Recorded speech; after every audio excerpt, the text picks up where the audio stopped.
Well, everybody, it's jBrereton here again with another episode of Dominions 4. Let's see what's going on. So I got a message from TC. Are you on Discord? Of course I'm not on Discord, I'm on IRC. I've got the Throne of Beast taken, which means that we're about to get a bunch of random events that are going to cause werewolf attacks and so on in our provinces, so we need to improve our PD a little bit.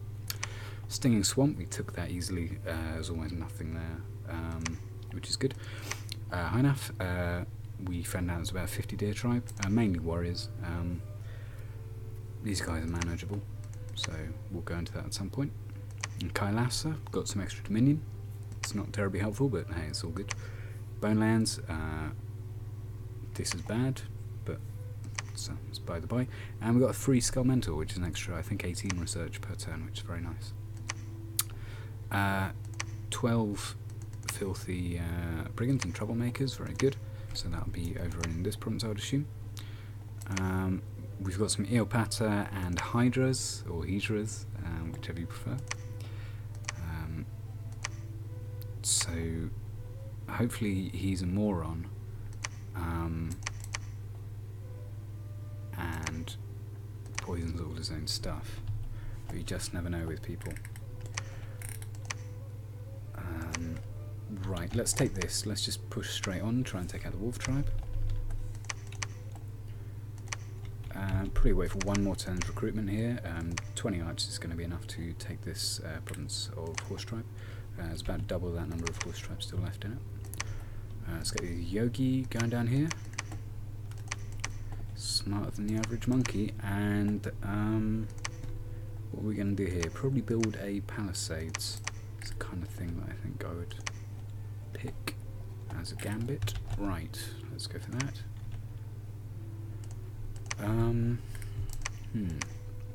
See if we can make any good economies. Not really. Okay, in that case I'm going to put off the palisades because we may lose the problems anyway, just due to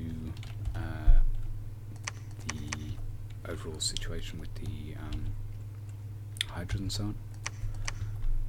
I'm going to have these guys on fire large monsters because hydras don't have terribly good protection. I'll just go and check off screen what it is, but I do not believe that it's particularly dangerous for us. The thing I use to inspect units is called the Unit Inspector. It's over at, if you have a piece of paper ready, Laz, LARZM 42.github.io/dom4inspector. And it's very useful. I'd recommend it to anyone who's trying to learn the game. Okay, so let's have a shaft here. What's going on here? Yeah, they've only got protection of 8, and I believe they have some regen. Yeah, 10% regen, but between 30 guys firing their weapons may well end up being fine. I'm going to put these guys slightly back. The other thing we have to worry a tiny bit about is the cavalry, so I'm going to get these guys to fire cavalry. The cavalry themselves are easily going to be the most dangerous part of the attacking force. He's leading it with the Witch King, which is very, very unusual. A Witch King is a cap-only mage. They're very high death mages. If you watch my playthrough of Soramatia, you would recognise that they are a normally death 4 mage. They have, I believe, innate fear, which is a pretty dangerous thing to have on anyone, a commander or especially on troops, but commanders it's pretty bad as well. If you're fighting them, that is. If they're on your side, it's very, very handy. But yeah, so we're going to have to worry a tiny bit about that. I'm going to move this guy over here, and I'm going to have him on fire rear, I guess. In the capital, I'll give this guy Dola a Skull Mentor, I believe it is 18, yep, 18 research bonus, which is going to skyrocket our production research, which is exactly what we want. Now, the question is what to get here. More Ivana in the action, all that are all well and good. But they're not that amazing against blessed enemy troops because the morale values of Eopata, especially when blessed, which always gives you extra morale, mean that they are probably going to get through every now and then, and if any of them get through, they're very dangerous. But I think we might just have to roll the punches and try and get as many as possible. I believe you cannot repel. Actually, I think you can. You can repel a light lance, but not a regular lance. They have the same range as a spear, so it's a tricky one because Gyaka theoretically quite handy for that, but on the negative side, they are the same size as one another. So I believe that will mean that the attacks, basically the attacking units effective, the number of attacks going into each Gyak is going to mean that they are not going to be able to repel very much, if anything. Sorry I wasn't terribly clear, it's not the most clear mechanic in Dominions, which is a game of obscure mechanics. Let's get some Bandar warriors, let's throw some rocks at these guys. Let's screw gang one of them, we'll just get a regular Atavi commander. Save the gold for whatever upcoming excursions we need. Looking at the mercs, we can get Gunter Bluecraft's Sonnenkinder.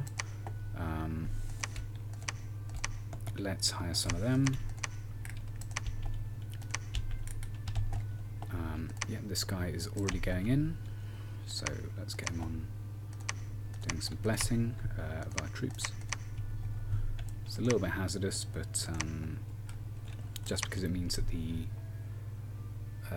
archery fire that I hope to draw in using the Bandar here, actually I'll get them on a double line formation so they're more compact and they move slower as well, is going to hit some of the Yavana, which is never really what you want unless you've got a good regen bless and maybe even an air bless, but we don't.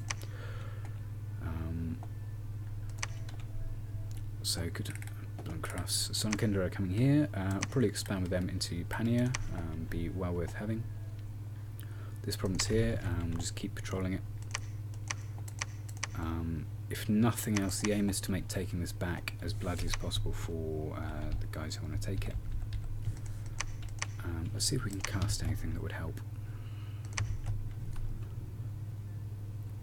Not really. Damn shame. So Pack of Wolves is. Actually, I'm going to check if Horned Serpents are poison resist. Give me a sec. They are there. They are 15 poison res. Okay. So I'm gonna with a couple of these scrubs that aren't. I mean, their basic research output is almost matched by the Skull Mental they got from the Luck event, so that's not too bad. But yeah, I really want to try and get these spells as soon as possible because I mean, all of this stuff is helpful. Elephants are always a useful thing if your opponent isn't using Frighten or any of the animal-specific magic. Soramasha doesn't have particularly good access to nature magic outside of some pretty expensive commanders. So they've got these Inari, but they're only nature 1. You'd have to communion them, which is never... if this guy's gone for a Witch King, unless this guy is a specific national hero, which is possible. I don't know, or is it? I don't think it is actually. I don't think they do have one, unless they do in this Worthy Heroes patch. But basically, a Witch King is going to be 2 turns of mage recruitment, so it's only late winter, so it's like 10, 11. So that means they've only got 9 other turns of recruitment. One of them's been taken by this Inari. There was another Inari we killed, so we're already down to like 4 or 5 turns. They're probably going to want a mundane commander or 2. So they probably don't have that many soothsayers out, unless they have a fort over here or something, which is knocking them out, which is well, it's what I would do. But yeah, so their chances to communion up are not particularly good, so they can't really make good use of stuff like fascination, for example, over in enchantment. There's also some extra stuff, I guess, that's new magic that I haven't even seen, so let's see what we're looking at here. Doesn't look like there's anything in the first 2 levels of Thaumaturgy except for Direct the Waves, which is Cloud Trap spell, looks like. So commander movement.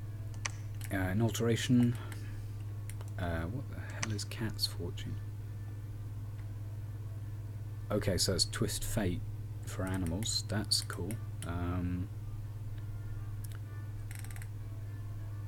But yeah, it doesn't look like there's an amazing amount of new stuff. Fearsome Visage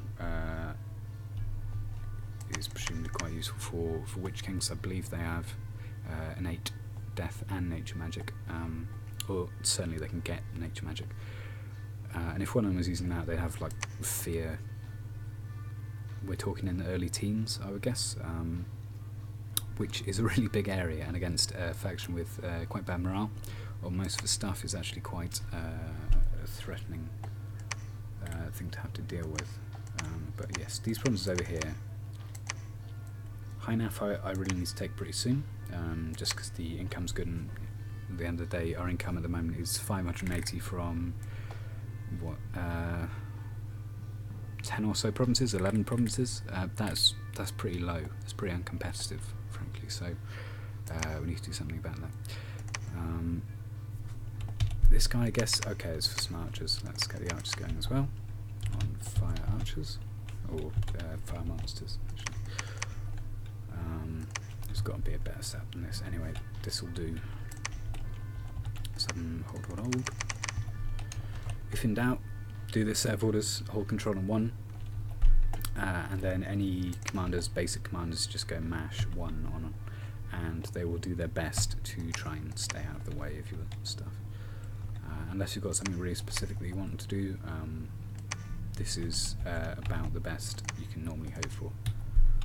Let's go fire cavalry, because Witch Kings I believe are technically cavalry, and if he manages to shoot his Witch King with a crossbow, that'd be pretty funny. So yes, do we get Markata? No, we don't. But we do get Atavi, who can be used as a scout just based on their innate. No, let's not do that. That wasn't what this guy was for. This guy was for going over here. So let's get holding back as well. Stay behind troops does different things depending on the commander type. So if they have a ranged weapon, they'll do their best to use it. If they have spells, they will do their best to cast spells. If they are just some normal guy with a sword, I believe it doesn't really do very much, but kind of tries to keep them near the back of formations. And if you're using those orders anyway, normally have them set towards the back of the formation. Let's text this guy TC.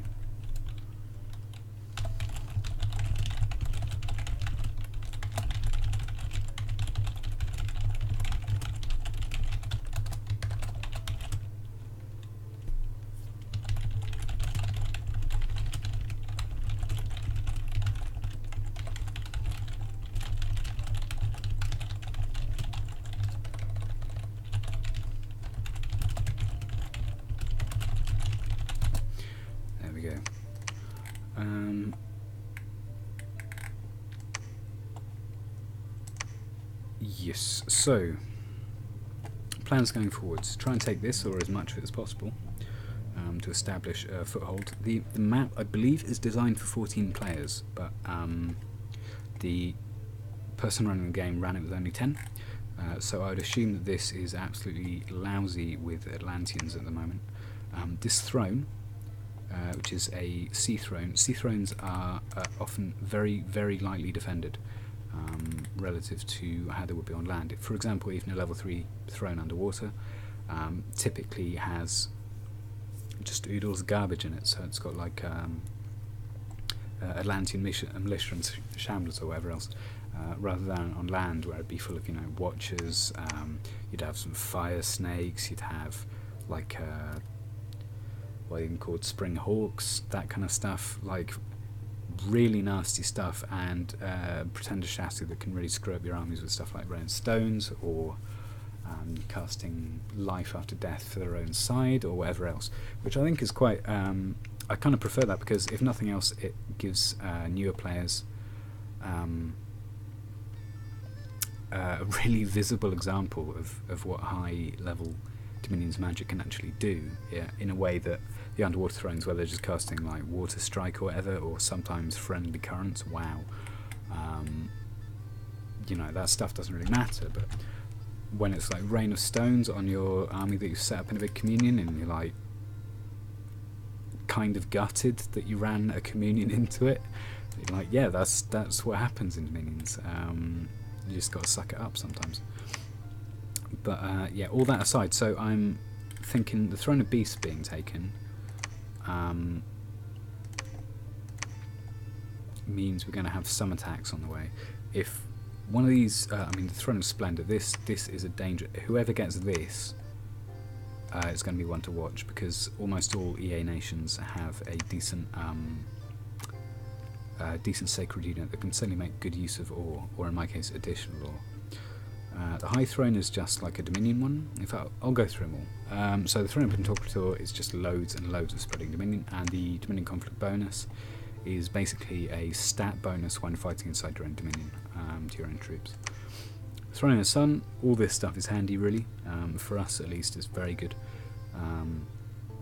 The 3 Fire Gems is handy. Spreads to Dominion 5 is good. Heat can't go up for us. Order and Growth, we already have Growth at the top, but if we got a throne that added to our death scales, it would negate that. Order is always good. It's always at 5% extra cash for us, plus the negation of, like for example, if people start casting Baleful Star at our capital, we would have different bad events. So with Order, your bad events are like your province income can go down, for example, in the long term, because of ticker tape basically, or red tape rather than not ticker tape.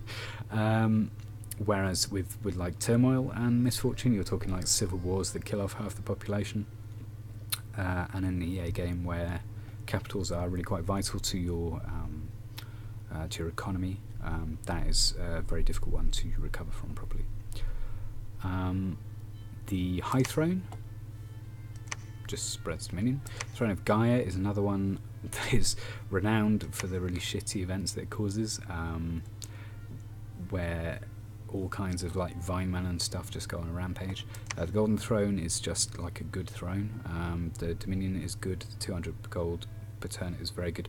The Adepts of the Golden Order are, I believe, Fire, Death, and Fire, Earth, and possibly Astral Mages, or they might have a random. But yes, that I remember them being very good. Lore Masters are superb, but unreliable mages. They basically get a couple of picks from every single tree of magic, so from blood all the way to water or whatever. And sages are basically the same as our yogis, but they're not sacred, and they have an additional research bonus, which is very good. I believe they have 15 base RP, which is handy. Throne of the Moon. Blessed Troops get precision, also counts for your mages, so for example Starfires from our guys, or later in games Stellar Cascade, stuff like that, all very helpful. Gems are always handy, Growth is good, Dominion's good. Throne of Zeal, it's just morale. Adept to the Iron Order is similar to the Golden Order, I believe, but just a slightly worse version.